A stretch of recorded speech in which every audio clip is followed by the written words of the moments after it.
There are several instruments that are generally used in a laboratory. In any laboratory you'll go into, you'll see these instruments. One is a centrifuge. Everybody's seen a centrifuge. Everybody's seen a Bunsen burner. Everyone's seen a pH meter. You know, if you had high school chemistry or biology, you've seen those.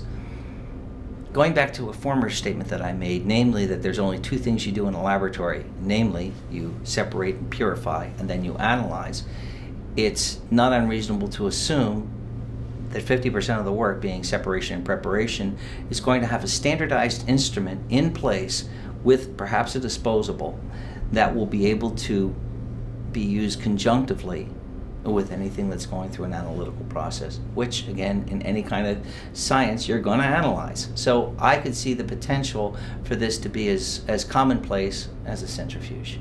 Standardization has always been an issue in every analytical science,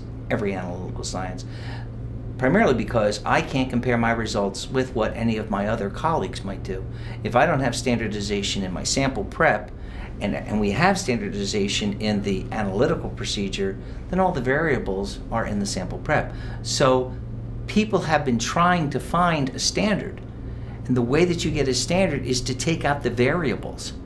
So what Pressure BioSciences is doing is to take out the variables of heat and a number of other extraneous factors and to use pressure in a sealed container that allows you to determine exactly what it is you're going to do every time and program in the parameters and every time get the same result. So standardization is a critical goal. There are two subgroups in the mass spectrometry world that are trying to get standardization, and the quotes that we show are that everyone has struggled with standard. There's no less than 6 different methods that are out there. None of them standardize and they all give different results.